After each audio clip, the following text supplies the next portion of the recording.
Praise the lord. Hallelujah, hallelujah. దేవునికి మహిమ ఘనత ప్రభావం చెల్లును గాక. ఇక్కడ వచ్చిన మీ అందరికీ మట్టల ఆదివారం శుభాకాంక్షలు తెలియజేస్తున్నాను. ఆమేన్. దేవుడు మీకు మీ కుటుంబములకు తోడేని నడిపించును గాక. ఆమేన్. హల్లెలూయా.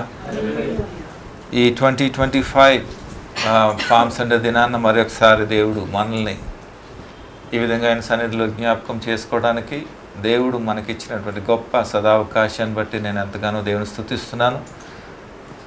మరువలేను ఆయన చేసిన మేలులను, అందుకే నేను విడువలేను, ఆయన నుంచి నేను దూరపరచలేను. కాబట్టి ఇది మట్టలాదివారము అనేది చాలా ప్రాముఖ్యమైనటువంటి విషయము, ప్రాముఖ్యమైనటువంటి అంశము ప్రతి రక్షింపబడినటువంటి వారందరికీ కూడా. ఆమేన్ చెప్దాం అందరు కూడా. ఆమేన్. ఇలాగ అన్నప్పుడు ఆమేన్. అవునా కదా? ప్రతి క్రైస్తవుడికి, రక్షించబడిన వాడికి ఇది మూలపాఠమే కదా, ముఖ్య అంశమే కదా ఇది. ఆమేన్. హల్లెలూయా. సో కాబట్టి ఈ మట్టలాది వారము ప్రతి ఒక్క జీవితాన్ని మార్చివేసింది, మన బ్రతుకులను మార్చివేసినటువంటి దినము ఈ మట్టలాది వారం. ఎవరు రెస్పాండ్ అవ్వరు, మరి ఎందుకు అవ్వరో నాకు తెలియదు. సరే, ఈ దేవుడు మనకిచ్చిన గొప్ప అవకాశాన్ని మనం సద్వినియోగం చేసుకుందాం. చిన్న ప్రార్థన చేసుకుని మన వాక్యంలోకి వెళ్దాం. కళ్ళు మూసుకుందాం, అందరూ కూడా తలలో వచ్చాం. దైవాలు మా తండ్రి, స్తోత్రములు, వందనములు, కృతజ్ఞతలు చెల్లిస్తున్నాం దేవా. మరొకసారి నాయన ఈ విధంగా మమ్మల్ని జ్ఞాపకం చేసుకున్నందుకు మీకు వందనాలు. ఇది సిద్ధపడుతున్న సమయం ప్రభా, నీవు మా నిమిత్తమై ఇచ్చిన గొప్ప అవకాశంకే మీకు వందనాలు. సమయంలో నీ పక్షంగా నేను నిలబడి ఉంటుండగా దేవా, మీరు నన్ను బలపరిచి నాలో నుంచి మీరు మాట్లాడి మా బ్రతుకులకు ప్రభా కావలసినటువంటి చక్కటి నాయన మార్పును మాకు చేసి నాయన నీ మూలంగా మేము జీవించి నీతో నిత్యము నివసించే కృపను మాకు అనుగ్రహించి నడిపించమని, మమ్మల్ని బలపరిచి నడిపించమని ప్రభా, నీ యొక్క నాయన ఆత్మతో నింపి నేను వాడుకోమని, మహింపరచుకోమని యేసే నామములో ప్రార్థన స్తుతించి అడిగి వేడుకుంటున్నాం తండ్రి. ఆమేన్. ఆమేన్. హల్లెలూయా. మట్టల ఆదివారము యొక్క ప్రాముఖ్యత, ప్రశస్తమైనటువంటి విషయంలో కొన్ని మనం నేర్చుకుందాం, తెలుసుకోవడానికి ప్రయత్నం చేద్దాం. మట్టల ఆదివారము అంటే దీనికి ఒక చారిత్రాత్మకమైనటువంటి రుజువులు ఉన్నాయి. ఈ మట్టల ఆదివారమునకు గూర్చి 4 సువార్తలలో కూడా మనం రాయబడ్డాయి. ఏమేమి సువార్తలు అయ్యి? మత్తయి సువార్త, మార్కు, లూకా, యోహాను సువార్తలు. ఓకే, ఈ 4 సువార్తలలో కూడా రాయబడ్డాయి. 4 సువార్తలు కూడా ఏం చేస్తున్నాయి? మనకి జరిగినటువంటి మరి సన్నివేశాన్ని మనకి ఈ పరిశుద్ధ లేఖనముల ద్వారా మనందరికీ కూడా అవి బయలుపరుస్తూ, ఆ సత్యము అనేది మనకి బోధిస్తూ, సత్యములోనికి మనం నడిపించే వారిగా మనకి ఈ పరిశుద్ధ లేఖనాలు మనకు అనుగ్రహించబడ్డాయి. ఆమేన్. హల్లెలూయా. దేవునికి స్తోత్రం కలుగును గాక. మనము చూసినట్లయితే యేసుక్రీస్తు జాడల విషయంలో కనుక యేసుక్రీస్తు యొక్క ఉనికి అనేది కూడా మనము ఈనాటి వరకు కూడా ప్రత్యక్షంగా, పరోక్షంగా కూడా మనం ఆధారాలతో మనం అన్నీ కూడా మనం చూస్తూ ఉంటాం. ఒకటి పరిశుద్ధ లేఖనాలు, దానికి రుజువులుగా ప్రదేశాలు, ప్రాంతాలుగా కూడా మనకు రుజువులుగా మనకున్నాయి. అవునంటారా కాదంటారా? అవునంటారా కాదంటారా? అన్నీ కూడా మనకి ఉన్నాయి. ఈ బైబిల్లో లిఖించబడినటువంటి స్థలములన్నీ కూడా ఆయన పరిశుద్ధ పట్టణమైనటువంటి యెరూషలేములో సమస్తము అక్కడ ఏమున్న జ్ఞాపకార్థమైగా అవన్నీ కూడా దేవుడు మన కోసం ఉంచాడు. అలాగనమాట. అంటే ఇప్పటి వరకు కూడా ఆ కాపుదల పరిశుద్ధ పట్టణంకు తోడై ఉన్నదనే విషయాన్ని, సత్యాన్ని ఇప్పుడు మనం పరోక్షంగా మనం తెలుసుకోగలుగుతున్నాం. ఆమేన్. హల్లెలూయా. అయితే ఈ మట్టలాదివారము యొక్క ప్రత్యేకమైనటువంటి ప్రాముఖ్యత ఏంటంటే, ఈ మట్టలాదివారము నుంచే మనకి పరిశుద్ధ దినముగా మనకి గుర్తించబడి ప్రారంభించబడినటువంటి దినము ఈ ఆదివారం అన్నమాట, మట్టల ఆదివారం అన్నమాట. అని దీనిని హోలీ సండేగా కూడా మనం పిలుచుకుంటాం. పరిశుద్ధ పట్టణంగా కూడా మనము పరిశుద్ధ దినంగా కూడా మనము దీనిని మనం తెలుసుకుంటాం అన్నమాట. ఓకే, అయితే యేసయ్య భూమి మీద ఎన్ని సంవత్సరాలు జీవించాడో తెలుసా మీకు? ఎన్ని సంవత్సరాలు? 33.5 సంవత్సరాలు జీవించాడు. దాంట్లో చివరి 3.5 సంవత్సరాలు ఏమైంది? పరిచర్య నిమిత్తము ఈ భూమి మీద, ఎందుకంటే ఆయన రాకడ యొక్క చిత్తము ఏదైతే ఉందో అది 3.5 సంవత్సరంలోపు చేసి దాన్ని పూర్తి చేశాడు అనమాట. ఇది చివరి దినం అన్నమాట. 3.5 సంవత్సరములో ఉన్నటువంటి ఆయన సేవ, 3.5 సంవత్సరంలో ఆయన సువార్త ప్రకటించినటువంటి ప్రకటన, ఇది చివరిసారి ప్రయాణం అనమాట.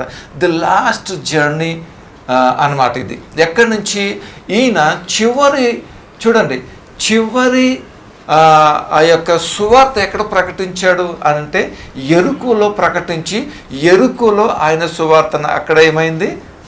నిలిపివేసబడింది అనమాట. ఎంత ఆశ్చర్యమో చూడండి. ఎప్పుడైతే అక్కడ సువార్త ఆపివేయబడిందో యెరికో నుంచి ఎక్కడికి రావాల్సి ఉంది? ఆయన యెరూషలేము పట్టణానికి రావాల్సిన ఉందన్నమాట. అయితే యెరూషలేము పట్టణానికి వస్తూ మరి యెరూషలేము పట్టణానికి అంటే తూర్పు దిక్కునున్నటువంటి బెత్సెగా అనే ఒక గ్రామం దగ్గర ఒలీవల కొండ అనేది అక్కడ ప్రాంతం ఉంది. అక్కడ ఆగాడు యేసయ్య. అక్కడ ఆగిన తర్వాత అక్కడ నుంచి ప్రత్యేకమైనటువంటి ప్రయాణం, యెరికో నుంచి ఈ ఒలీవల కొండకు వచ్చాడు యేసయ్య. మామూలుగానే వచ్చాడు. అక్కడ శిష్యులు తప్ప మరి ఎవరు లేరు. కానీ ఇక్కడ యెరికో మరి ఒలీవల కొండ నుంచి పరిశుద్ధ పట్టణానికి కూసంత దూరంలో ఉన్నటువంటి ఆ గ్యాప్కి ప్రత్యేకమైనటువంటి ప్రయాణం ఇక్కడ మనం చూస్తూ ఉన్నాం అన్నమాట. అయితే ఈ ప్రత్యేక ప్రయాణానికి సూచన ఏంటంటే మనకి కొన్ని కనిపిస్తూ ఉంటాయి. ఒకటి ఏంటి? గాడిద పిల్ల కనిపిస్తూ ఉంటుంది. ఆ గాడిద ఎలాగా ఉంటుంది? కట్టబడినటువంటి స్థితిలో ఉంటుంది అన్నమాట. ఓకేనా? తర్వాత ఏం కనిపిస్తాయి మనకి? బ్రాంచెస్. ఈ బ్రాంచెస్ కనపడుతుంటాయి. మట్టలు, ఖర్జూరపు మట్టలు, అలాగే మరి ఆ దారి పొడుగునటువంటి చెట్ల యొక్క కొమ్మలు, అలాగే ప్రశస్తమైనటువంటి వస్త్రములు మనకి కనపడుతుంటాయి. ఈ మూడిట్లకి ఒక గొప్ప సూచన అనేది, అర్థం అనేది దీంట్లో మనకి గమనించవచ్చు అనమాట. అయితే యేసయ్య ఇక్కడ నుంచి ఏమంటాడంటే ప్రయాణానికి కొన్ని వాహనం అడుగుతాడు. వాస్తవంగా చెప్పాలంటే నడిచి వెళ్ళొచ్చు. ఇప్పుడు యెరికో నుంచి ఈ కొండకి, ఒలీవల కొండకి ఎలా వచ్చాడు ఆయన? ఆయన ఎక్కడ తిరిగినా ఎలా తిరిగాడు ఆయన? ఏమన్నా వాడాడా వాహనాలు? ఎక్కడ వాహనాలు వాళ్ళ? కానీ ఎలా తిరిగాడు ఆయన? కాళ్ళ నడకతోనే తిరిగాడు. కాళ్ళ నడకతోనే సువార్త పరిచర్య చేశాడు. ఆయనకి వాహనం అంటూ ఏమీ లేదు. ఆయనకి ఒక మరి తల దాచుకోవడానికి కూడా ఏమీ లేదు. మరి ఎక్కడ ఏ సమయంలో ఎక్కడ ఉంటాడో అక్కడ మాత్రమే ఉండి తల దాచుకుని రావడానికి ఆయనకు ఉంది కాబట్టి మరి ఇంకొకటి ఏమి లేదు. అలాంటి సమయంలో ఈ ఒలీవల కొండలకు నడుచుకుంటూ వచ్చిన తర్వాత ఇక్కడ నుంచి ఎందుకు నడిచి వెళ్ళలేకపోతున్నాడు దేవుడు అంటే దానికి ఒక గూఢ అర్థం అనేది మనకి ఉందన్నమాట. ఓకే, అయితే ఇక్కడ ఏముంటుందంటే నేను ఒకసారి ఇదంతా కూడా నేను చదివి వినిపిస్తాను. ఒకసారి చూద్దాం. మత్తయి సువార్త 21వ అధ్యాయానికి ఒకసారి వెళ్దాం. మొదటి నుంచి కొన్ని వచనాలు మనం చదువుదాం ఇక్కడ. ఓకే, ఈ అంశములలో నుంచి కొన్ని మనం నేర్చుకోవడానికి ప్రయత్నం చేద్దాం. 21వ అధ్యాయం మత్తయి సువార్తకి వెళ్దాం. మత్తయి సువార్త 21వ అధ్యాయము మొదటి నుంచి కొన్ని విషయాలు నేను చదువుతాను, ఒకసారి గమనించండి. తరువాత యెరూషలేమునకు సమీపించి ఒలీవల చెట్ల కొండ దగ్గర ఉన్న బెత్సగేకు వచ్చినప్పుడు యేసు తన శిష్యులతో ఇద్దరిని చూచి మీ ఎదుటనున్న గ్రామమునకు వెళ్ళుడి అని అన్నాడు. ఇక్కడ ఏమన్నాడు? ఇక్కడ యెరూషలేముకు సమీపించి ఒలీవ చెట్ల కొండ దగ్గర ఉన్న బెత్సెగాకు వచ్చినప్పుడు యేసయ్య ఏమన్నాడు? అక్కడ వాహనము కావాలి. ఏ వాహనం కావాలి? అక్కడ ఏమన్నాడు? తనకున్నటువంటి శిష్యులలో 12 మంది శిష్యులలో ఇద్దరిని పిలిచాడు. ఇద్దరు పిలిచారు. మరి అంటే ఇద్దరు ఎవరు అనేది రాయబడలేదు, కానీ మరి పూర్వకంగా అనుభవము కలిగినటువంటి గొప్ప దైవజనులు చెప్తూ ఉంటారు. మరి పేతురు గారు అలాగే యోహాను అని చెప్తూ ఉంటారు. మరి నేను విన్న ప్రకారంగా, కానీ బైబిల్లో మాత్రం లిఖించలేదు ఆ ప్రకారంగా. ఇద్దరు శిష్యులను పిలిచారు. ఎందుకు వారిద్దరు పేర్లు ప్రస్తావించాడు యేసయ్య అంటే, వారిద్దరు కీ పర్సన్స్గా ఉండేవారు యేసయ్య దగ్గర శిష్యులలో అన్నమాట.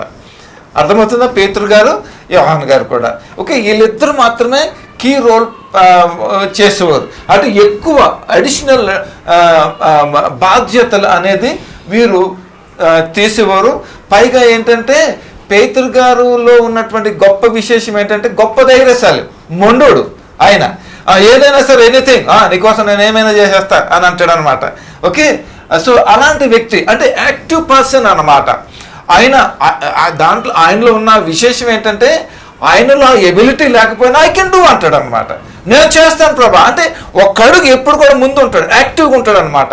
సో అందుకని యేసయ్య కూడా ఎప్పుడు కూడా పేతురు గారిని ఎక్కువగా మరి వాడుకోవడం, ఎక్కువగా ఆయనకే ఎక్కువ చేయటం అనేది మనం చూస్తాం. అయితే చివరిగా మనం ఏం చేస్తాం, పేతురు గారికి తాళపు చెవులు ఇవ్వబడ్డాయి. ఏ తాళపు చెవులు ఇవ్వబడ్డాయి? అదే అన్నమాట. దాన్ని బట్టి అర్థం చేసుకుంటే ఈ విశ్లేషణ, ఈ మూలార్థాలు, ఈ యొక్క మరి ఏమంటారు దాన్ని, ఈ ఆధారాలను బట్టి గొప్ప దైవజనులైనటువంటి వారు ఈ విధంగా ప్రస్తావించారని నేను అనుకున్నాను. పేతురు కానీ యోహాను గారు కూడా అనమాట. అయితే వీరిద్దరికి ఆ బాధ్యత అప్పచెప్పాడు. అంటే ఏమ బాధ్యత అప్పచెప్పాడంటే చూడండి, తర్వాత ఇద్దరిని చూచి మీ ఎదుట ఉన్న గ్రామమునకు వెళ్ళుడి. చూసారా, వారిద్దరిని పిలిచి ఏం చేశాడు చూడండి, మీ ఎదురుగుండా ఒక గ్రామం ఉంది కదా, ఆ గ్రామానికి మీరు వెళ్ళండి అన్నాడు. ఎందుకు వెళ్ళమన్నాడు? అక్కడ కట్టబడినటువంటి, చూడండి ఏమన్నాడు అక్కడ, వెళ్ళండి, మీ ఎదుటిన్న గ్రామమునకు వెళ్ళుడి, వెళ్ళగానే కట్టబడి ఉన్న యొక్క గాడిదయు దానితో ఉన్న యొక్క గాడిద పల్లె మీకు కనబడును అని అన్నాడు. చూసారు ఇక్కడ. అయితే దేవుడికి యేసయ్యకి ఎలా తెలిసింది? అక్కడ ఆ గ్రామంలో, అక్కడ 2 గ్రామాలు ఉన్నాయి, కానీ ఆ గ్రామానికి మీ దగ్గరలో ఉన్న గ్రామానికే అని ఎందుకు పంపించాడు అని అంటే, మీలో ఎవరో ఒక గొప్ప వ్యక్తి అక్కడ గ్రామంలో ఉండే ఉంటాడని నా ఉద్దేశం. మీలో ఎవరో మరి ఆ గొప్ప మరి దేవుని ప్రేమించేవారుగా, ఆయన రాజ్యాన్ని ప్రేమించేవారే వారిగా ఒక కుటుంబం ఉన్నదేమో మీకులాగా, మీలో ఉన్న ఒకలాగా. అలాంటి కుటుంబాన్ని దేవుడు ఏం చేశాడు? జ్ఞాపకం చేసుకున్నాడు. దేవునికి స్తోత్రం కలుగును గాక. ఆమేన్, హల్లెలూయా. మీరు దేవునికి అనుకూలంగా ఉంటే కనుక, మీరు దేవునికి విధేయత కలిగి, దేవుని నిమిత్తం మీ ఆలోచన, మీ పని, మీ అలవాట్లు, మీ ఆయన చిత్తముకు ప్రకారంగా మీరు ఉన్నట్లయితే ఖచ్చితంగా దేవుడు ఇప్పుడు కూడా ఎప్పుడు కూడా దేవుడు మిమ్మల్ని వాడుకోవడానికి ఆయన ఇష్టపడుతున్నాడు. ఆయన నోటీసులు మీరు ఉన్నారని ఈ మాట చొప్పున మీరు గ్రహించవలసినటువంటి అవసరం ఉందని నేను ప్రభుపేట మనం చేస్తున్నాం. దేవునికి స్తోత్రం కలుగును గాక. హల్లెలూయా. దేవునికి స్తోత్రం కలుగును గాక. ఒక్కరు మాత్రమే ఉన్నారు అక్కడికి పంపించాడు. మీరు అక్కడికి వెళ్ళండి అని అన్నాడు యేసయ్య శిష్యులను పిలిచి. మీరు అక్కడికి వెళ్ళగానే ఏముంటాయి అక్కడ? గాడిదయు గాడిద పిల్ల ఏమై ఉంటుంది? కట్టబడి ఉంటుంది అని అన్నాడు. చూసారు ఎంత స్పష్టంగా చెప్తున్నాడు యేసయ్య. అంటే ఎంత పరిచయం ఉంటుందో ఆ కుటుంబానికి, ఆ వ్యక్తికి. ఒక్కసారి మనం గ్రహిద్దాం ఒకసారి అంతా కూడా. అవునా? అంటే మీకు అలాంటి పరిచయం ఉందా క్రీస్తుతో? మీకు అలాంటి సంబంధం ఉందా దేవునితో? మీకు అలాంటి మరి ఒక ఉన్నతమైన స్థితి, ఒక మంచి స్నేహం అనేది ఉందా మీకు దేవునికి? ఇక్కడ మనం చూస్తున్నట్లయితే ఈ కుటుంబము లేక ఈ కుటుంబ యజమాని దేవునికి అంత ప్రాధాన్యత కలిగి ఉన్నాడు. ఎందుకు అనంటే 3.5 సంవత్సరములలో యేసయ్య ఆయన శిష్యులతో కలిసి ఆ ప్రాంతం అంతా కూడా, ఆ యొక్క ప్రదేశాల, గ్రామాల, పట్టణం అంతా కూడా సువార్తను ఆయన ప్రకటించినప్పుడు, ఆ సువార్తను ఎందరైతే విని, ఆ సువార్తను ఎందరైతే గైకొని, ఆ సువార్తకు ఎందరైతే లోబడి, ఆ సువార్త ప్రకారంగా క్రీస్తుకు లోబడి క్రీస్తు మూలంగా జీవించిన వారు ఎందరైతే ఉన్నారో వారందరూ కూడా దేవుని యొక్క దృష్టిలో ఉన్నారని ఈ సందర్భాన్ని బట్టి మనం జ్ఞాపకం చేసుకోవచ్చు. దేవునికి స్తోత్రం కలుగును గాక. అయితే నా మాట ఏంటంటే, మరి చాలా సంవత్సరాల నుంచి కదా మీరు వాక్యాన్ని వింటున్నారు, చాలా సంవత్సరాల నుంచి మీరు దేవుని మందిరంకి వస్తున్నారు, మీరు బాప్తిసము పొందుకున్నారు, మీరు రక్షణ పొందుకున్నారు, మీరు దేవుని నుంచి సమస్తం పొందుకున్నారు. కానీ మీ జీవితం ఎలాగుంది? మిమ్మల్ని ఐడెంటిటీ అనేది ఉందా? మీ జీవితంలో ఐడెంటిటీ అనేది క్రీస్తుకు మీకు కలిగి ఉందా అనేది ఒక్కసారి మిమ్మల్ని మీరు పరిశీలించుకోవాల్సిన సందర్భము ఆ యొక్క విషయం. కాబట్టి మీరు ఒకసారి మిమ్మల్ని పరీక్షించుకోవాలని దేవుని పేరట నేను మనవి చేస్తున్నాను. దేవుని స్తోత్రం కలుగును గాక. హల్లెలూయా, హల్లెలూయా. మీరు ఉన్నారు, ఇప్పుడు ఇది ఉంది ఇక్కడ. దేవుడు ఏం చేశాడు? పలానా చోటకు మీరు వెళ్ళండి, అక్కడ నా నామం ముందు మీరు కూడి ఉండండి అక్కడ అన్నాడు. దేవునికి స్తోత్రం కలుగును గాక. పునాది వేయబడక ముందుదే దేవుడు ఇక్కడ చూశాడు ఆయన స్థలాన్ని. హల్లెలూయా. మీరు పునాది వేయబడక ముందే మిమ్మల్ని ఇక్కడ దేవుడు చూశాడు. మీకు ఏ ఆలోచన కూడా లేనటువంటి స్థితిలో దేవుడు మిమ్మల్ని జ్ఞాపకం చేసుకొని ఈ గృహస్థులుగా ఇక్కడ పెట్టాడు. దేవుడు ఎంత విచిత్రం అండి. హల్లెలూయా. దేవునికి స్తోత్రం కలుగును గాక. ఈ ప్రదేశము, ఈ ప్రాంతం, ఈ స్థలము ఎవరికి కావాల్సి వచ్చిందండి? హల్లెలూయా. దేవునికి స్తోత్రం కలుగును గాక. శ్రేష్టమైన వారిని ఎన్నుకున్నాడు ఇది తయారు చేయటానికి. నేను నమ్ముతున్నాను ఆ విషయం. మీరు నమ్ముతున్నారో లేదో నాకు తెలియదు. ఆయన కొరకు వేసుకున్నాడు ఇది. ఆయన కొరకు ఏర్పరచుకున్న బిడల ద్వారా ఆయన ఇక్కడ నడిపించుకుంటున్నాడు. దేవునికి స్తోత్రం కలుగును గాక. ఇది కూడా గాడిదే కాదంటారా? హల్లెలూయా. ఇది కూడా గాడిదే. దేవునికి స్తోత్రం కలుగును గాక. హల్లెలూయా. అయితే గాడిదకి ఏంటో తెలుసా? గాడిద అంటే ఏంటో తెలుసా? తిడతాం కదా దాని పేరు చెప్పి. తిట్టండి ఒకసారి, చక్కగా ఉంటుంది. మీరు తిడితే ఇంకా బాగుంటుంది. చెప్పండి, దాని పేరు చెప్పి తిడతాం కదా. ఏమని తిడతాం? ఓరి ఓరి గాడిద కూడా కాదు, అడ్డగాడిదని అంటే ఏకంగా. అంటే చూడండి ఎంతటి అది విలువ లేనిదన్నమాట. ఆమేన్, హల్లెలూయా. అయితే ఈ గాడిదకి మానవ జీవితానికి ఏదో సంబంధం ఉంది, ఏదో సంబంధం ఉంది. యేసయ్య అన్నాడు, మీరు గ్రామానికి వెళ్ళండి, మీరు గ్రామానికి వెళ్ళండి. అక్కడికి వెళ్తే ఒక గాడిద పిల్ల కట్టబడి ఉన్నది. ఏముందండి? కట్టబడి ఉంది. అంటే దేనితో కట్టబడి ఉన్నది? మానవుడు దేనితో కట్టబడి ఉన్నాడు? దేనితో కట్టబడి ఉన్నాడు? దేనితో బంధింపబడి ఉన్నాడు? దేవుడికి అవిధేయత వలన పుట్టినటువంటి ఆ పాపమును బట్టి, ఆ పాపము ద్వారా వచ్చిన శాపమును బట్టి, ఈ శాపములో ఏం చేయబడ్డాడు? మన మానవుడు కట్టబడ్డాడు, బంధించబడ్డాడు. ఏమంటున్నాడు ఇప్పుడు దేవుడు? విడిపించుకుంటారండి అని అంటున్నాడు. దేవునికి స్తోత్రం కలుగును గాక. బంధకంలో ఉన్న వారందరూ కూడా యేసు నామములో ఇప్పుడు విడుదల పొందుదురు గాక. హల్లెలూయా. దేవునికి స్తోత్రం కలుగును గాక. ఆయన ప్రత్యక్షత, ఆయన పరిశుద్ధాత్మ సహాయము సన్నిధి ప్రతి బందీల మీద ఉండును గాక. హల్లెలూయా. దేవునికి మహిమ కలుగును గాక. చూడండి, అక్కడ చూచి మీ ఎదుట ఉన్న గ్రామకు వెళ్ళుడి. వెళ్ళగానే కట్టుబడిన ఒక గాడిదయు దానితో ఉన్న ఒక గాడిద పిల్ల మీకు కనబడును. వాటిని విప్పి తోలుకుని నా దగ్గరికి రండి అని అంటున్నాడు. ఏమంటున్నాడండి? అక్కడ గాడిద పిల్ల ఉంటుంది, దాన్ని విప్పి అని అంటున్నాడు. అక్కడ దాన్ని తీసుకురండి అనొచ్చు కదా. ఏమంటున్నాడు? దాన్ని విప్పండి అని అంటున్నాడు. అధికారం ఇచ్చాడు దేవుడు. దేనికి స్తోత్రం కలుగును గాక. అధికారం ఇచ్చాడా లేదా మనకి? ఆయన బిడ్డలు అనే వారికి ఇచ్చాడో లేదా? నాకు అధికారం ఉందని చేతులు చూపించింది ఎవరన్నా? దమ్మున్నవాళ్ళు చూపించాలి నాకు అధికారం. ఎందుకంటే నేను దేవుని బిడ్డను కాబట్టి నేను అధికారం ఉందని దేవుని. ఎవరికి అధికారం లేదా? ఎవరికి లేదా అధికారం? ఇద్దరికే ఉందా అధికారం? సగం చెప్తే సగం ఇచ్చాడా దేవుడు? సగం ఇచ్చాడా? నీకు జబ్బతో సగం బాగా చేసి సగం ఉంచుతాడా? ఏమి మాట్లాడరా? బతుకులు మారాలి, విశ్వాసం రావాలి మన జీవితంలో. పనికి మాలిన బ్రతుకులు బతకడం కాదు ఎప్పుడు చూసినా కూడా. అర్థమవుతుందా? రోషంగా బతకాలి, రోషంగా ఉండాలి, విశ్వాసంలో దృఢంగా ఉండాలి. మనం ఎంతకాలం జీవిస్తావు? చచ్చి చావును బతుకు వద్దు, అలాంటి బ్రతుకు కాదు. ఏమంటున్నాడు? విప్పి అని అంటున్నాడు. అక్కడ విప్పి తీసుకుని రండి. ఒకవేళ చూడండి తర్వాత ఏమంటున్నాడు? తీసుకుని రండి. ఎవడైనాను మీతో ఏమంటున్నాడు? ఏమైనాను అడిగిన ఎడల ఏమంటాడు? వెంటనే అడిగిన వేళ ఇవి ఎవరికి కావాలంట? ఎవరికి కావాలంట? అది మాత్రం చెప్పండి చాలు. వాడు ఏం చేస్తాడు? నిన్ను పోనిస్తాడు అన్నమాట. ఆమేన్, హల్లెలూయా. ఆ ఊర్లో బ్రదర్ రవి గారు ఉన్నాడు అనుకోండి, ఆయనకి ఉందనుకోండి ఈ గాడిద పిల్ల. ఓకే, ఆయన దేవునికి బాగా తెలుసు, దేవునికి బాగా పరిచయం చేస్తాడు కాబట్టి అక్కడ ఉంటాడు. పేరు చెప్పలేదు, మీరు వెళ్ళని కనపడతాడని, ఆయనకి పేరు చెప్పలేదు. దేవునికి స్తోత్రం కలుగును గాక. హల్లెలూయా, హల్లెలూయా. అది తీసుకురండి. ఇది మిమ్మల్ని ఎవడైనా అడిగినట్లయితే కనుక ఇది చెప్పండి, నాకు కావాలని చెప్పండి, నా పేరు చెప్పండి. అప్పుడు ఏం చేస్తాడైనా? చూడండి ఏమంటున్నాడైనా, నా పేరు చెప్పండి, కట్టుబడిన గాడిదయు దాంతో గాడిద పిల్ల మీకు కనబడును, దాన్ని విప్పి నా యొద్దకు తోలుకురండి. ఎవడైనాను మీతో ఏదైనా నేను ఎడల అవి ప్రభువునకు కావాలన్నవని చెప్పాడు. వెంటనే ఇమ్మీడియట్గా అతడు ఏం చేస్తాడు? వాటిని తోలి పెట్టునని వారితో చెప్పాను. చూడండి, గాడిద అంటే ఏంటి? ఎవరు తిడతారు కానీ కరెక్ట్గానే తిడతారు. గాడిదలా ఉన్నవరా, అడ్డగాడిదలా ఉన్నవరా అంటే ఆడు నిరుపయోగం అని అర్థం అనమాట, పనికిరానుడు అని అర్థం, విలువలేనుడు అని అర్థం అనమాట దానికి.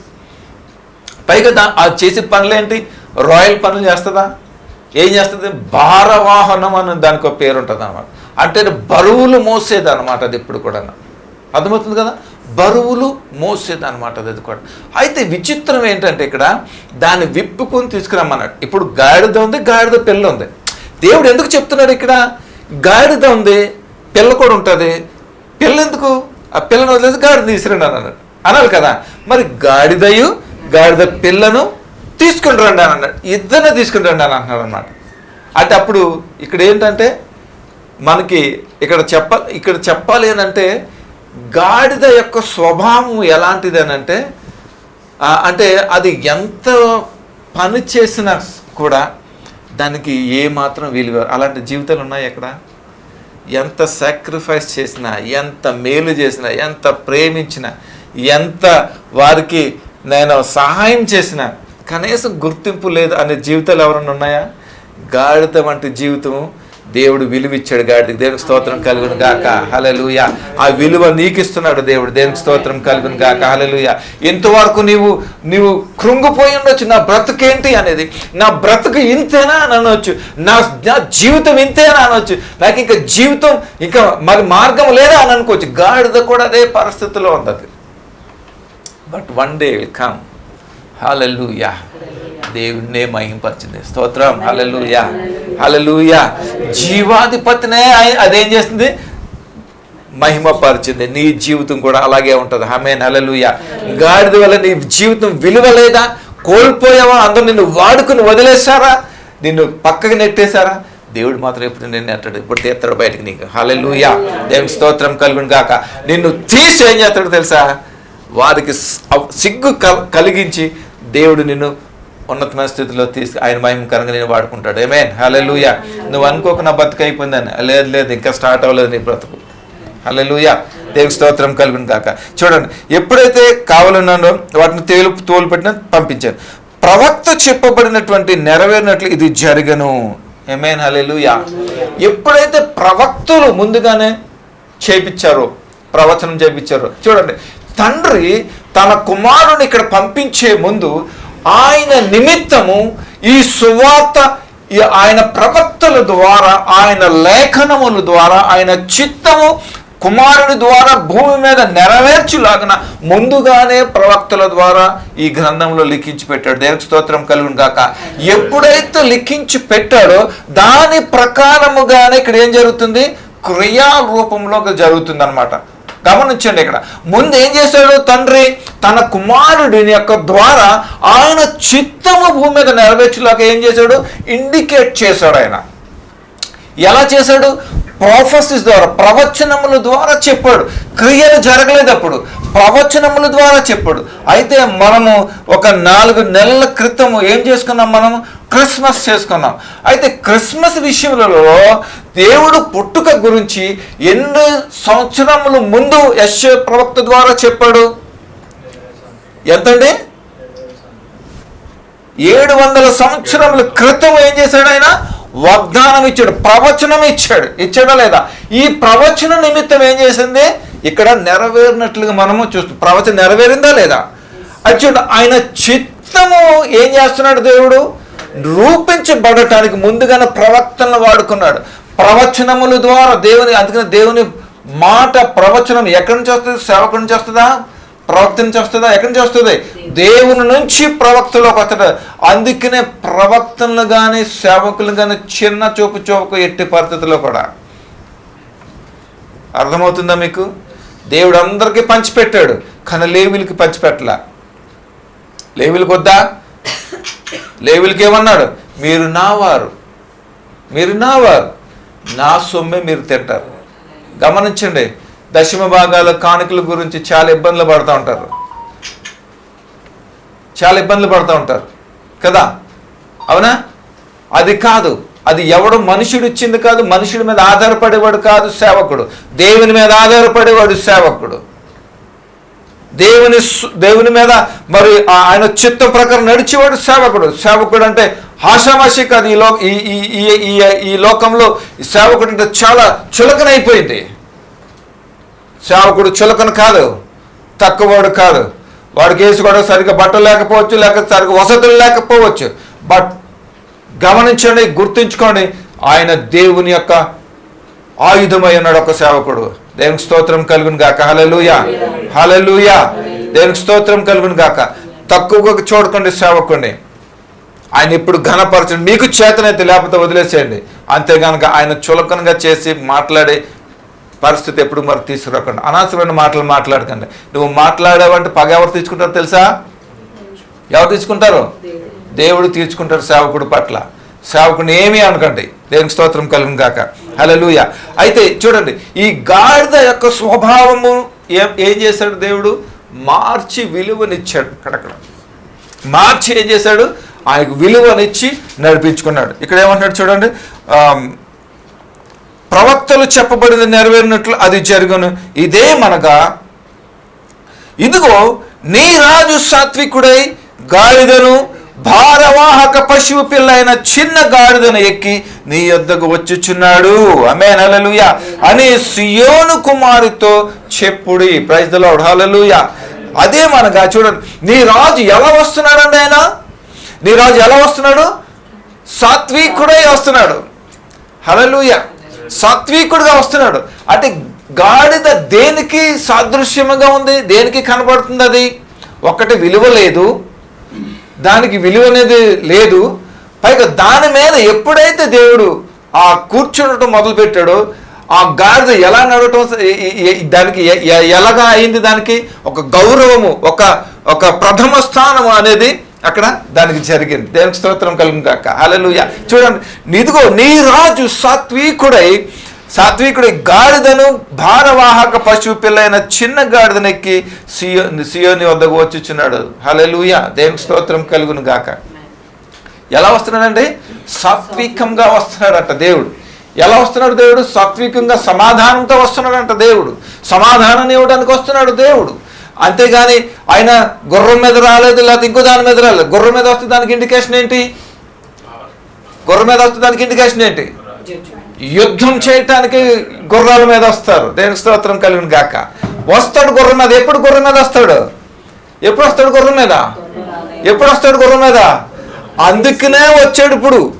అది చెప్పడానికి, ఒరే నేను గాడిద మీద తగ్గించుకొని సాత్వికముతో, సమాధానముతో, క్షమాపణతో, దయతో మిమ్మల్ని క్షమించడానికి, కటాక్షముతో మీ దగ్గరకు నేను వస్తున్నాను. నేను న్యాయము చేయడానికి, తీర్చడానికి రావట్లేదు. నేను న్యాయము చేయడానికి మీ దగ్గరకు రావట్లేదురా, మిమ్మల్ని సరి చేయటానికి, మీ నిమిత్తము నేను చేయవలసినటువంటి ఉద్దేశం నెరవేర్చడానికి నేను వస్తున్నాను. నేను సమాధానంతోనే వస్తున్నాను, కానీ మీకు తీర్పు తీర్చడానికి రావట్లేదు.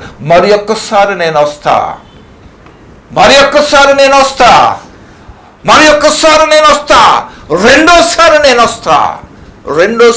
వస్తా. అప్పుడు గుర్రం మీద వస్తా. నా చేతిలో ఏముంటుంది గుర్రం మీద వచ్చినప్పుడు? హల్లెలూయా. అప్పుడు వస్తా, అప్పుడు తీరుస్తా, మిమ్మల్ని చూస్తా. దేవునికి స్తోత్రం కలుగును గాక. నా చేతిలో పడకండి రోయ్, జాగ్రత్త. నాకు వ్యతిరేకంగా ఉండి నా చేతిలో పడకండి రోయ్, జాగ్రత్త. మీకు మంచిది కాదు. మీకు క్షేమం కలగాలనే, మీకు మంచి జరగాలనే, మీరు ఎప్పుడు నాతో కలిసి ఉండాలనే, యుగయుగములు జీవించాలని మీకోసం నేను ఎలా వస్తున్నాను? సాత్వికుడుగా వస్తున్నాను. నేను సాత్వికుడుగా వస్తున్నాను. దేవునికి స్తోత్రం కలుగును గాక. ఇదిగో నీ రాజు ఎలా వస్తున్నాడు? నీ రాజు ఎలా వస్తున్నాడు? రాజు ఎలా రావాలి? ఎలా రావాలి రాజు? కానీ ఈ రాజు ఎలా వచ్చాడు? సాత్వికంగా వచ్చాడు. ఈ రాజు కూడా ఎవరున్నారు? ఈ రాజు ఎలా వస్తున్నాడు? మీకు సామాన్యంగా వస్తున్నాడు, సాధారణంగా వస్తున్నాడు. 12 మంది దూతలతో వస్తున్నాడు, శిష్యులతో వస్తున్నాడు. దేవునికి స్తోత్రం కలుగును కాక. సాదాసీదాగా వస్తున్నాడు నీ దగ్గరికి. ఎక్కడికి వస్తున్నాడు రాజు నీ దగ్గరికి? చూడండి, భారవాహక పశువు పిల్ల అయిన చిన్న గాడిద ఎక్కి సియోను నీ యొద్దకు వచ్చుచున్నాడు. సియోను కుమారితో చెప్పుడు. సియోని కుమారి అంటే ఎవరు? ఇక్కడ ఎవరు సియోని కుమారి? పరిశుద్ధ పట్టణమైనటువంటి యెరూషలేముతో చెప్తున్నాడు. సియోను కుమారి, రాజు సాత్వికుడై నీ దగ్గరికి, ఓ గాడిద పిల్లను ఎక్కి నీ దగ్గరికి సమాధానముతో వస్తున్నాడు, సాత్వికముతో నీ దగ్గరికి వస్తున్నాడు ఆయన. దేవునికి స్తోత్రం కలుగును గాక. హల్లెలూయా. సమాధానంతో వస్తున్నాడు దేవుడు. అందుకని ఈనాటికి ఆయన సమాధానకర్త అయ్యి మనకి సమాధానంతో నడుస్తున్నాడు. మన కుటుంబాలు, మన జీవితాలు. దేవునికి స్తోత్రం కలుగును కాక. కాదంటారా? మరి ఆ సమాధానమును మీరు అనుభవిస్తూ దేవునికి ఏం చేస్తున్నారు? మీరు ఆ సమాధానమును అనుభవిస్తూ మీరు దేవునికి కృతజ్ఞతలై ఉన్నారా లేదా? దేవునికి స్తోత్రం కలుగును గాక. ఆయన మేళ్లను అనుభవించి మరచే జనాంగంగా ఉన్న మనమంతా కూడా, స్వలాభము అంతా కూడా అన్నమాట. అలా ఉండకూడదు. ఎప్పుడు కూడా దేవుని కృతజ్ఞతలే ఉండాలి. ఆమేన్. హల్లెలూయా. చెప్పుడు అనున్నది. శిష్యులు వెళ్ళి యేసు ఆజ్ఞాపించిన ప్రకారముగా చేసి ఆ గాడిదను దాని పిల్లను తోలుకొని వచ్చి వాటి మీద ఏమేశారండి? తమ బట్టలు వేయగా ఆయన బట్టల మీద కూర్చుండెను. దేవునికి స్తోత్రం కలుగును గాక. హల్లెలూయా. గాడిద తీసుకొచ్చిన వెంటనే ఏమైంది? దానికి హానర్ అనేది జరిగిపోయింది అక్కడ. హల్లెలూయా. అర్థమవుతుందా మీకు? గాడిదకి ఏమైపోయింది? కట్టబడినటువంటి గాడిద, శాపంలో ఉన్న గాడిద, విలువలేని గాడిద, మరి అది అసహింపబడినటువంటి గాడిద ఏమైపోయింది? ఇప్పుడు ఇక్కడ అలంకరింపబడింది అనమాట ప్రశస్త వస్త్రంతో. దేవునికి స్తోత్రం కలుగును గాక. నిన్ను ఎవడన్నా గాడిద ఎందుకు పనికొస్తావురా నువ్వు అని అన్నారా? చెప్పండి. నేను క్రీస్తుకు పనికొస్తానని చెప్పండి. నేను క్రీస్తు ఆయుధాన్ని అని చెప్పండి. దేవునికి స్తోత్రం. బాధపడకండి, సిగ్గుపడకండి, ఏడవకండి. ఒకరోజు టైం వస్తుంది, నన్ను లేపుతాడని చెప్పండి దేవుడు. హల్లెలూయా. హల్లెలూయా. నువ్వు ఎప్పుడు ఈ స్థితిలో ఉండాలని దేవుడు కోరుకోడు. నువ్వు ఉండాలన్నా కూడా ఉండనివ్వడు దేవుడు. నువ్వు ఉండాలన్నా కూడా ఉండనివ్వడు దేవుడు. నువ్వు ఎన్నిసార్లు నా బతికింతే అన్నా నిన్ను ఉండనివ్వడు అసలు. అట్లా ప్రతి పాపలు ఉన్నవాడు నాకు రక్షణ కావాలని అడిగాడా? నాకు రక్షకుడు కావాలని అడిగాడా? ఎవడన్నా అడిగాడా చెప్పండి. మరి అడగకుండా ఉన్నాడంటే ఆడక్కడ ఉన్నట్టు కదా లెక్క. కానీ ఏం చేశాడు దేవుడు? అడగకుండానే వచ్చాడు. దేవునికి స్తోత్రం. ఈ రోజు నువ్వు అడగకుండానే నేను లేవనెత్తుతున్నాడు దేవుడు. నీ భవిష్యత్తు లేవనెత్తుతున్నాడు దేవుడు. దేవునికి స్తోత్రం కలుగును గాక.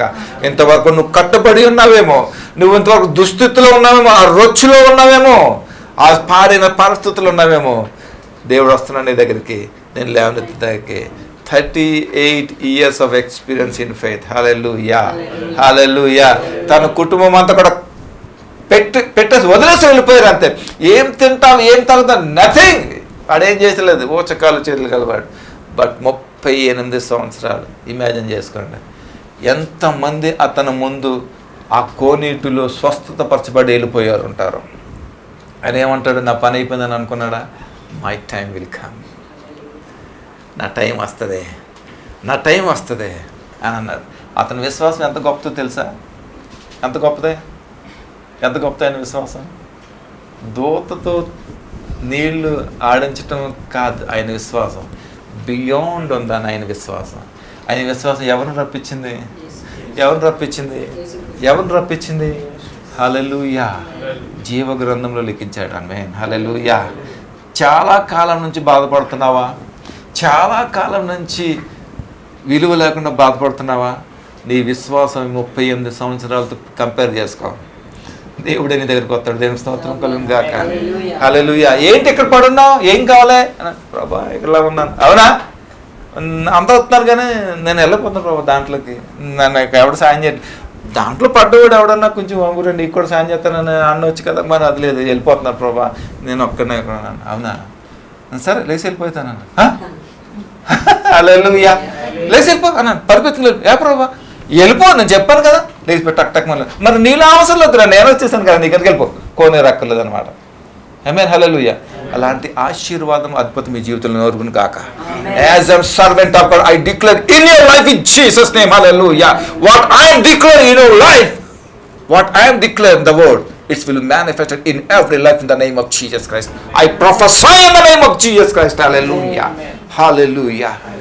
Your life never be the same. మున్పటి వలె కాదు నీ జీవితం. దేవుని స్తోత్రం కలుగును గాక. హల్లెలూయా. జీవ గ్రంథములో లిఖింపబడినట్లుగా నీ నామం దేవుడు భూమి మీద చెరపకుండా లెక్కించబడతాడు. దేవుని స్తోత్రం కలుగును గాక. గుర్తుపెట్టుకో, మన రాజు ఎలాగా? మన రాజు సాత్వికుడై వస్తున్నాడు. దేవునికి స్తోత్రం కలుగును గాక.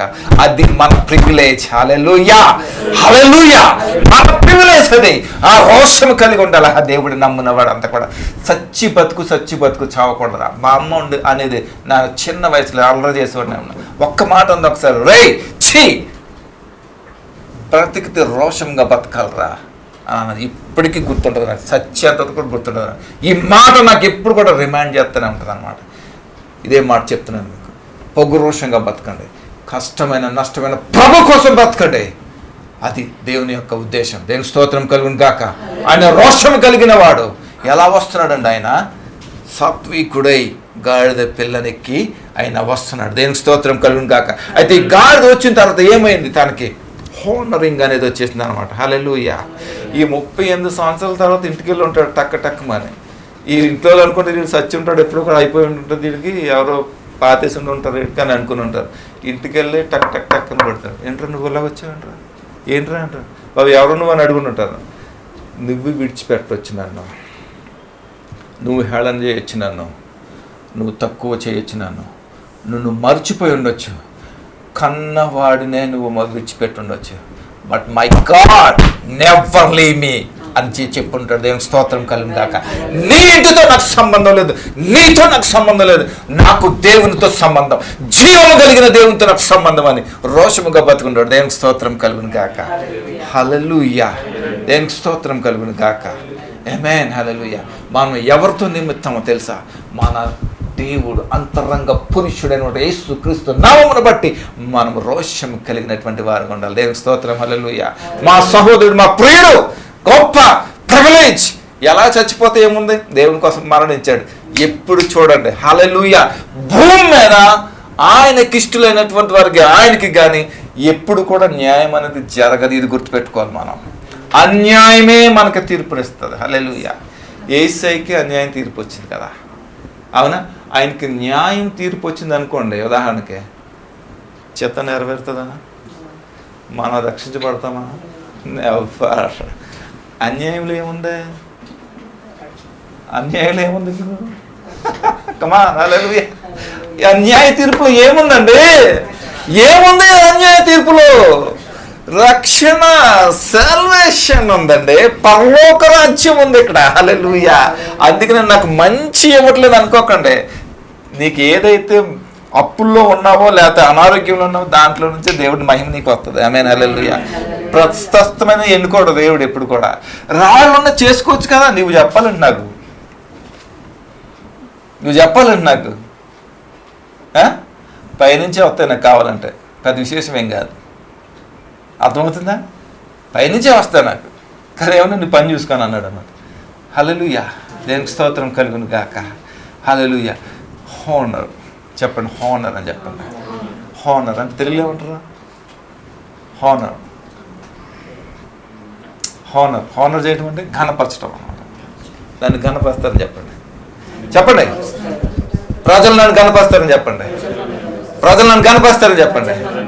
ఆమేన్. హల్లెలూయా. దేవునికి స్తోత్రం కలుగును గాక. ఆమేన్, హల్లెలూయా. చూడండి, ఆ గాడిద దాని పిల్ల తోలుకొని వచ్చి దాని మీద బట్టలు వేయగా అది బట్టల మీద కూర్చుని జనసమూహములను అనేకులు తమ బట్టలు దారి పొడుగున పరిచిరి, కొందరు చెట్ల కొమ్మలు నరికి దారి పొడుగున పరిచిరి. జనసమూహములలో ఆయనకు ముందు వెళ్ళుచుండిన వారును వెనుక వచ్చుచుండి వారును ఏమన్నారండి అక్కడ? ఏమన్నారు? దావీదు కుమారునికి జయము అని అంటున్నారు. జయము అని అంటున్నారు. ఎవరు ఈ కేకలు వేసేవారు?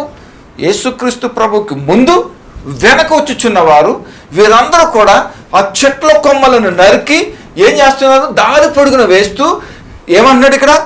దావీదు కుమారునికి జయము అని అంటున్నారు ఇక్కడ. అంటే దేనికి జయము? అసలు ఎవరు వీరందరూ?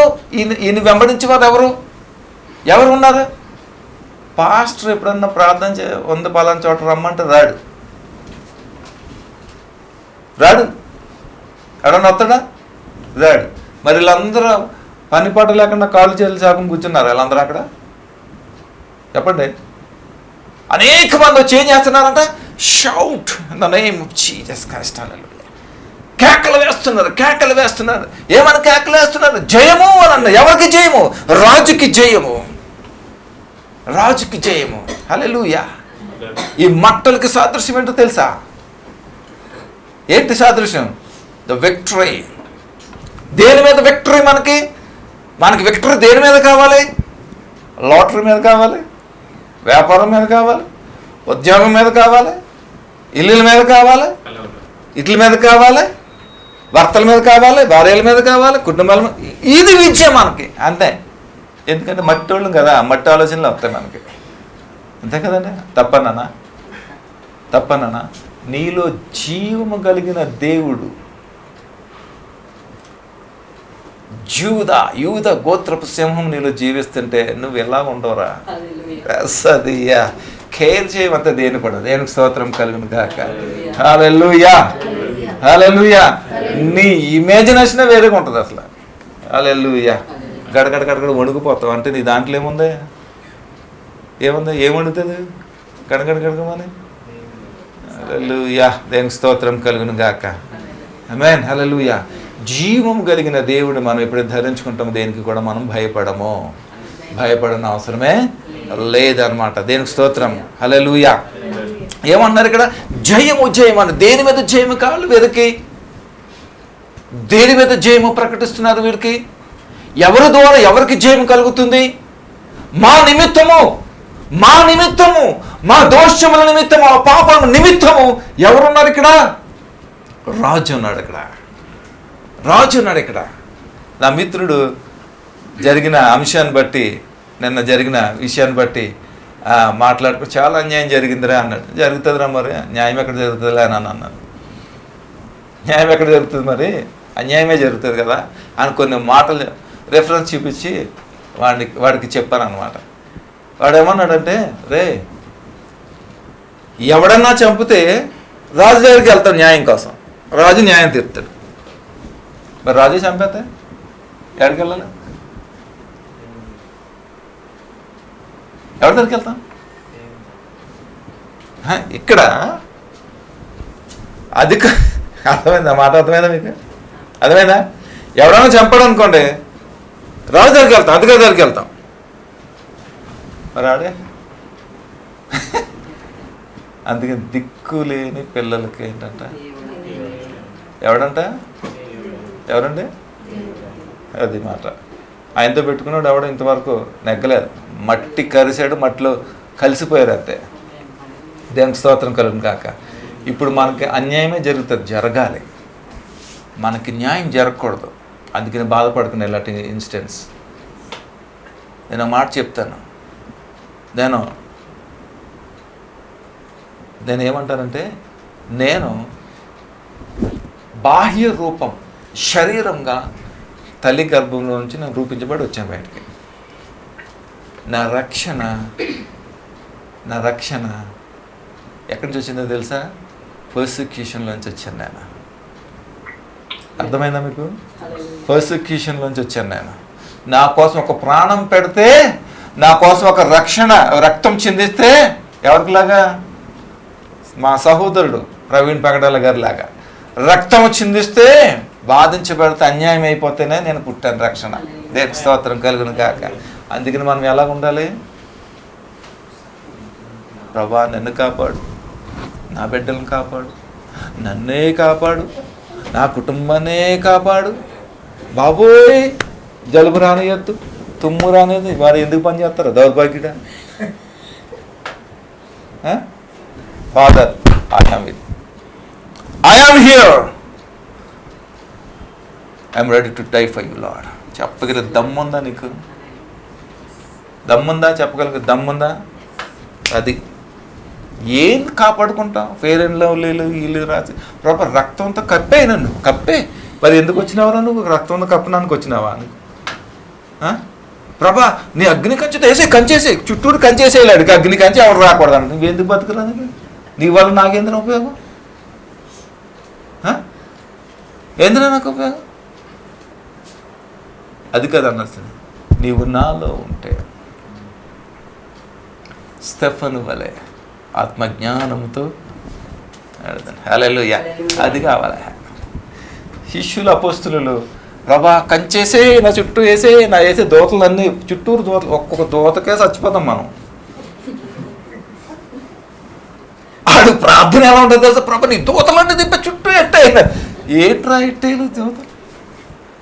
I release your Angel protection చుట్టూ ఎట్టేయాలంట. ఒక దోత ఎంత ఉంటుందో తెలుసా? ఎన్ని కన్నులు ఉంటాయో తెలుసా? ఆ దోతం చూస్తాను జరి చచ్చిపోతాను. అందుకనే కనపడవాయి. కాపుదలేసే. Open your eyes, open your mind. Then you will recognize who is God, who is angel, who is I am అనేది. స్తోత్రం కలుగును గాక. హల్లెలూయా. I'm ready to close. Okay. దావీదు కుమారునికి జయము, ప్రభువు పేరట వచ్చువాడు ఏం చేయాలంట? స్తుతింపబడును గాక. సర్వోన్నతమైన స్థలములలో ఆయనకి జయము అని కేకలు వేయిచుండేది. ఆయన యెరూషలేములకు వచ్చినప్పుడు పట్టణమంతయు ఈయన ఎవరో అని కలవరపడెను. జనసమూహము ఈయన గలీలలోని నజరేతు వాడని ప్రవక్త యేసు అని చెప్పిరి. యేసు దేవాలయంలో ప్రవేశించి క్రయ విక్రయములు చేయుచున్న వారందరినీ ఏం చేశాడంటే వెళ్ళగొట్టి రూకలు మార్చువారని, బల్లలను గువ్వలు నమ్మువారని, పీఠములను పడద్రోసి నా మందిరము ప్రార్థనా మందిరం అనబడును అని వ్రాయబడి ఉన్నది. అయితే మీరు దానిని ఎలా చేశారంటండి? దొంగల గుహగా చేసేవాడేనని. గుడ్డివారును కుంటివారును దేవాలయం ఆయన వద్దకు రాక ఆయన వారిని స్వస్థపరిచెను. కాగా ప్రధాన యాజకులను శాస్త్రులను ఆయన చేసిన వింతలను దావీదు కుమారునికి జయము అని దేవాలయంలో కేకలు వేచున్న చిన్న పిల్లలను చూచి కోపముతో మండిపడిరి. తర్వాత మీరు చెప్పుచున్నది వినుచున్నావా అని ఆయనను అడిగిరి. అందుకు యేసు వినుచున్నాను అంటున్నాడు. ఇక్కడ ఏమన్నాడు చూడండి. ఇక్కడ ఎప్పుడైతే ఈ ప్రజలు జయమని ఎందుకు అరుస్తున్నారంటే, దేవుడు అనగా యేసయ్య ప్రకటించిన సువార్తను విన్నట్టుగా వారు అంగీకరించి వారి పాపములను ఒప్పుకొనుచు వారు పశ్చాత్తాపము కలిగి రక్షణ కలిగినటువంటి ప్రజలు వీళ్ళందరూ కూడా అన్నమాట. దేవుని స్తోత్రం కలుగును గాక. నీవు నిజముగా దేవునిలో పుట్టినవాడు అయితే దేవుని యొక్క పరిచర్య దేవుని చుట్టూనే నువ్వు తిరుగుతూ ఉంటావు. అది దానికి యొక్క ఇండికేషన్. ఆమేన్, హల్లెలూయా. సరే, ఎప్పుడైతే దేవాలయంలో ప్రవేశించాడో దేవుడు, ఎప్పుడు ఏం చేశాడు? అక్కడ అన్యాయంగా జరుగుతుంది. ఇప్పుడు చూడండి, గాడిద అనేది హోలీనెస్ కాదు. అర్థమైందా మీకు? గాడిదని ఈ పరిశుద్ధ స్థలంలో అలౌ చేయరు దాన్ని, ఎందుకంటే నీచమైంది కాబట్టి దాన్ని బయటే పెడతారు. ఒకవేళ పాత నిబంధన ప్రకారంగా కనుక అలా చూసినట్లయితే ఎవరైనా అలాగెళ్తే గాడిదతో ఉన్న మనిషిని కూడా ఏం చేస్తారు? కొట్టి చంపేస్తారు అన్నమాట. అది క్రమం అక్కడ అనమాట. అర్థమవుతుందండి? అదనమాట. అయితే అందుకని ఏంటంటే గాడిదతో ఎంటర్ అయిపోయాడు. అంటే ఇక్కడ ఏం జరిగిందంటే, నువ్వు ఏ దుస్థితిలో ఉన్నావో, ఏ అపరాధంతో నిండిపోయి ఉన్నావో, ఏ చీకటితో పాపంతో నిండిపోయి ఉన్నావో, నేను ఇక్కడ ఏం చేశాడు దేవుడు? నేను పరిశుద్ధపరిచాడు. దేవునికి స్తోత్రం కలుగును గాక. హల్లెలూయా. ఇక్కడ చూడండి, ఎప్పుడైతే ఈ ఒలీవల కొండ నుంచి మన పరిశుద్ధ పట్టణమైన యెరూషలేముకు బయలుదేరుతున్నాడో, పరిశుద్ధాత్మ దేవుడు ఆయనకు బహుగా తోడై ఉన్నప్పుడు వీరందరూ ఎలాగుంటున్నారండి? కేకలు వేస్తున్నారు అనమాట. అంటే వీరందరూ దేనితో నింపబడ్డారు? అందరూ కూడా పరిశుద్ధాత్మ యొక్క జ్ఞానముతో నింపబడిన వారై వీరందరూ ఏం చేస్తున్నారు? పెద్దవారితో కలిసి పిల్లలు కూడా ఏం చేస్తున్నారు? జయము జయము అని వారు కేకలు వేస్తున్నారు. దేవునికి స్తోత్రం కలుగును గాక. హల్లెలూయా, హల్లెలూయా. చూడండి, పరిశుద్ధాత్మ నడిపింపు ఎలాగున్నదో చూడండి. దేవునికి మహిమ కలుగును గాక. ఆమేన్, హల్లెలూయా. అందుకని మనం ఎక్కడికి వెళ్ళినా మనతోటి ఎవరుండాలి? పరిశుద్ధాత్ముడు మనకు తోడై ఉండాలి. ఆయననే మనల్ని నడిపిస్తాడు. ఆయన లేకుండా మనము ఎక్కడికి వెళ్ళకూడదు. ఆయన ఆజ్ఞ లేకుండా, పర్మిషన్ లేకుండా అక్కడికి కూడా మనము వెళ్ళకూడదు అనమాట. దేనికి స్తోత్రం కలుగును గాక. అయితే చూడండి, ఇక్కడ మరి కేకలు వేసిరి. ఈ మందిరంలోకి వెళ్ళిన తర్వాత నేను షార్ట్గా ముగించాను, చాలాసేపు అయింది. ఓకే, నేను ఇక్కడ ఏమవుతున్నారు? ఇక్కడ అన్యాయముగా ఏదైతే జరుగుతుందో దేవాలయంలో అదన్నిటిని కూడా పడదోసి, ఇది నా తండ్రి దేవాలయం, ఇది పరిశుద్ధ దేవాలయం అని చెప్పి ఏం చేశాడు? దాన్ని చేసేసి చివరిగా ఆయన ఏం చేశాడు? ఆయన దేవాలయంలో ప్రసంగించడం మొదలెట్టాడు. దేవునికి స్తోత్రం కలుగును గాక. హల్లెలూయా. ప్రసంగించిన తర్వాత ఆయన అక్కడి నుంచి తిరిగి మనం ఎక్కడికి వెళ్ళిపోయాడు? బేతనీకి వెళ్ళి అక్కడ బస చేసినట్లుగా మనం లేఖనం ద్వారా మనం చూస్తూ ఉన్నాం. ఆమేన్, హల్లెలూయా. దేవునికి స్తోత్రం కలుగును గాక. ఎప్పుడైతే ఈ ప్రయాణము అక్కడికి నడిపించబడ్డంతో దేనికి సూచన అంటే తెలుసా? ఇదంతా కూడా శుక్రవారము అనగా శ్రమకు, అంటే ఆయన ఉద్దేశము నెరవేర్చే దినానికి ఈ యొక్క సిద్ధపాటుగా ఉందన్నమాట. దేవునికి స్తోత్రం కలుగును గాక. హల్లెలూయా. అర్థమైందా మీకు అందరికీ కూడా? చూడండి, గాడిద ఎలాంటి పరిస్థితులు ఉందో మానవునికి అది సూచనగా ఉంది. అలాంటి మానవుని ఏం చేశాడు దేవుడు? ఆయన ఏం చేశాడు? విడిపించి బంధకముల నుంచి తప్పించి ఆయనను ఎక్కడ తీసుకెళ్ళాడు? సియోను కుమార్ దగ్గర తీసుకెళ్ళాడు. సియోను కుమారి అనగా పరిశుద్ధ పట్టణమైనటువంటి యెరూషలేముకు తీసుకెళ్ళి నిన్ను నన్ను ఏం చేశాడు? పరిశుద్ధపరచడానికి ఆయన కృప చూపించాడు. దేవునికి స్తోత్రం కలుగును గాక. ఆమేన్, హల్లెలూయా. మనం ముగించుకుందాం ఎంతతోటి, ఎందుకంటే చాలాసేపు అయింది, ఇంకా చాలా ఉందో చెప్పాలనుకుంటే. ఓకేనా? కాబట్టి ప్రియ దేవుని బిడ్డలారా, ఈ యొక్క మట్టల ఆదివారం శుభ సందర్భాన్ని బట్టి మీ జీవితాలను మీరు పరిశుభ్రం చేసుకొని, మీ జీవితాలను మీరు దేవుని కొరకు అంకితం చేసుకొని, మరి ఆయన మూలంగా మనం జీవించేవారుగా ఉందాం. అట్టి కృపా సహాయం సన్నిధి ఈ మట్టల ఆదివారం శుభ సందర్భంగా మన అందరికీ తోడైండు నడిపించును గాక. ఆమేన్. ప్రార్థన చేసుకున్న కళ్ళు మూసుకోండి. దయగల మా ప్రభువా, మీకు వందనాలు, కృతజ్ఞతలు. మాతో మాట్లాడారు, స్తోత్రాలు. అనేక విషయాలు మాతో మాట్లాడినందుకు వందనాలు. ఈ ప్రకారంగా మేము జీవించి దేవా, నీవు దయతో, జాలితో, క్షమాపణతో, ప్రేమతో మా దగ్గరికి సాత్వికుడివై తగ్గించుకొని గాడిద పిల్ల మీద ఎక్కి మా దగ్గరికి వచ్చాం. దీన్ని మేము జ్ఞాపకం చేసుకుంటే మేము ఎంతో ఆశీర్వాదం ప్రభా. నాయనా, మేము రోషం కలిగినటువంటి వారికి మేము జీవించడానికి నీ కృప అనుగ్రహించండి, నడిపించండి ప్రభా. ఇదిగో నేను గడిచిన సంవత్సరం మట్టల ఆదివారం నుంచి మట్టల ఆదివారం వరకు నేను మమ్మల్ని, మా కుటుంబాలు, మా సంఘాలను క్షేమం ఇచ్చి భద్రపరిచి ఈ విధంగా నడిపించినందుకు మీకు స్తోత్రాలు. మరొకసారి మమ్మల్ని మేము జ్ఞాపకం చేసుకోవడానికి, మేము ఆనందించడానికి ఇచ్చిన కృపకే స్తోత్రాలు ప్రభా. నీ రాకళ్ళు మేమందరం ఎత్తబడేవారుగా ఉండినట్లు నీ కృప దయచేయమని మీకే వందనం స్తోత్రం చెల్లించుకుంటూ, మమ్మల్ని ఈ విధంగా నడిపించినందుకు, మాతో మాట్లాడిన కృతజ్ఞతలు చెల్లించుకుంటూ యేసయ్య నామమున ప్రార్థన స్తుతించి అడిగి వేడుకొంచున్నాము మా పరమ తండ్రి. Amen, amen, amen. God bless you all.